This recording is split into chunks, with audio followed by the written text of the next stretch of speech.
The Football Insider put out an exclusive article last night going into detail about Newcastle's sponsorships and what fans can expect over the next 10 years with the imminent change of Fun 88 now. With Fun 88, a big problem straight away is that, well, one, it's a gambling sponsor, so the Premier League over time is going to try and cut down more on gambling sponsors. They don't generate enough money for the club, I would say. For example, we've got Noon here. Noon gives us more money as the kit sleeve sponsor than Fun 88 does as the actual shirt sponsor, which is just crazy to say. And it's a good time for Newcastle with the changes of the club, the fact the club's on the up. It's a good time for Newcastle to call the sponsorship at the end of the season because it's going to be more attractable for sponsors to come in due to how well Newcastle are playing and the potential European spot if Newcastle can finish in the top 8. So that's speculation for now because we don't know when Newcastle's going to finish, but we do know about this article that came out last night. So fans, as a result of kind of reacted to it, obviously. So fans that came out with quite negative responses. And to be fair, I can understand why. We're going to talk about it in this video. There are quite a lot of questions I'm kind of asking about this article of how certain things would work because, well, we're going to question the legitimacy of it, shall we say. But anyway, though, if you're new to the channel, make sure you get down there, hit the subscribe button, smash the like button as well. Let me know your thoughts down in the comment section about this article. I'm going to stick it down in the pinned comment as well, so make sure you go check it out for yourselves before giving your overall opinion on it. But anyway, though, that's about it. Without further ado, let's get into it. Before we get into detail about the Football Insider article, I think it's important first to talk about a couple of Newcastle's current sponsors so we can almost estimate how much Newcastle could potentially make in the future. And it just gives you a bit of a better understanding about the sponsorship as a whole. So we'll talk about the ones on the shirt, just keep it nice and simple for now. So as you can see here, Noon, this is a change that has already been made by the PIF from Saudi Arabia. So we used to have Kayak, a travel agency. We earned about £5 million a year from them. Since the change has been made, we now have Noon, which is essentially the Saudi Arabia equivalent to Amazon, so a massive delivery company. We earned £7.5 million a year from them, so that is a 50% increase from Kayak. Straight away, big change. And as for Newcastle's current sponsor in Fun 88, we earn £6.5 million a year from them, which, by the way, is one of the least lucrative deals in the Premier League. On top of that, the fact that the club is 80% owned by the PIF, a reminder that gambling is illegal in Saudi Arabia. It's going to be the owner's mind straight away, and it's within the best interest of the club to get rid of Fun 88. Commercially, we will obviously be branched out of Saudi Arabia. We've always seen that on multiple sponsors. We'll talk about a bit more in detail about people that have been hired to the club. But in general, Fun 88 doesn't have a future. It's going to leave at the end of the season, and it's in the best interest of the club to do so due to the fact that we are now owned by the PIF. Onto the Football Insider exclusive article now about Newcastle's sponsorship deals. So first off, we're going to just shoot down this article straight away. Normally, I would actually recommend you check out the article for yourself, but in this case, I mean, it's just a bait and switch article because nothing in this article is factual, it's opinionated. So pretty much the way that this article is exclusive, that they interviewed Ben Pepe, who's a commercial expert, and he gives his estimation what he believes Newcastle will earn over the next 10 years with new sponsorship. But nothing's factual, that's just an opinion of a commercial expert. He's not giving out facts about how much Newcastle's going to earn. It's just his belief.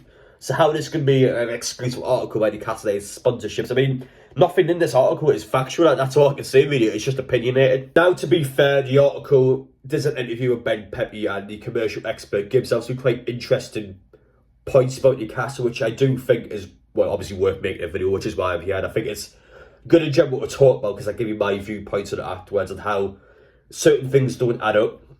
But no, it's not necessarily a bad article, it's just badly portrayed, I would say.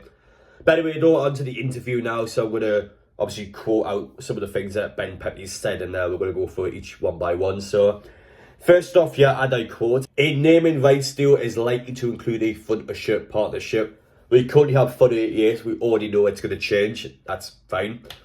Providence Stadium advertising, so that used to be Sports Direct, and it was heavily criticised by fans by how in your face the promotion was. On top of the east stand next to the Newcastle United sign, it was there. It was underneath our giant LED screen. It was around the ground. It was just hundreds of Sports Direct signs everywhere. Just almost tormented fans because, well, obviously Mike Ashley owns Sports Direct, and it was just a reminder of this guy owns our club and he doesn't know what to do with it. So that was a massive problem. But you should be expected to see a new sponsor come in and to be heavily around the stadium. Now, I don't think the promotion will be anywhere near as bad as what Sports Direct was. I don't think it's going to touch the Newcastle United sign. I don't think it's going to be under the LED screen, but I do think there'll be strips of all over the place. It'll be on the advertising boards. Expect that to change. It just has to happen. Newcastle need to generate revenue. That's how we do it. So that's going to change as much as fans don't like it. He also said we're going to have substantial brand opportunities, yes, and perhaps some visible rights at the training ground too. So one thing I think it's interesting, by the way, to point out is that Newcastle have appointed the Saudi Gulf CEO, Mahid, as a new director of the club. That's not a coincidence. He's the director for a reason. As I said before, he's part of Saudi Gulf. And at some point, I imagine the two of those are going to merge together, or we're getting some sponsorship he's affiliated with coming into the football club, and it's going to be easier for us to get past the Premier League rights. Now, I'm not going to get into detail about that, but essentially we've got to control what partnerships come in. We can't just have whoever we want in. So that's one thing to mention. But Newcastle are trying to find loopholes or doing the legal way of just getting these sponsors in. So that's something to keep an eye on, the fact that the Saudi Gulf CEO is a director of the club. This quote here has sparked a negative reaction from Newcastle fans and frustrated everyone on social media. But I think there's something more to this. I'm going to tell you why, and I think you could actually be quite excited if it's correct. So, and I quote from the commercial expert, I suggest over a 10-year deal, we're looking at in the region of 20 to 25 million. So he's on about Newcastle United sponsorships, of course. If it's significantly inflated, we could be talking £30 million plus. And I think we are definitely looking at an associated party deal. Now, the reason why Newcastle fans are very frustrated with that is because, well, the belief is that he's talking about every sponsorship for Newcastle. So in general, from all the sponsors combined, we earn 20 to 25 million pounds. I believe this quote is vague and it could actually be a double meaning. So I actually don't think he's on about all the sponsorships here. I think he's on about just the shirt sponsor. Because, well, if you read the article in his previous paragraph, he's talking about the termination of Fund 88. So it would make logical sense that he's talking about just the shirt sponsor of Newcastle. And in the region of 20 to 25 million, that's very good for Newcastle. So one thing I looked at actually is the annual revenue that is being generated for all the teams in the Premier League from the shirt sponsor. So let's talk about the big six. So every team in the big six is earning 40 plus million pounds. So Arsenal's earning 40 million, Chelsea 40, Tottenham 40, Manchester United 47, and then we got Liverpool 50 and Manchester City with a big 67.5 million pounds a year revenue. That's the big one there, because, well, you see below it, the West Ham's earning 10. That's the seventh highest one. So in Newcastle, even if it's just 20 to 25 million, we would be the seventh highest in the league. Now, nothing is guaranteed in the Premier League, but it is expected that Newcastle finish in the top 8 this season, which means we are guaranteed European football next year.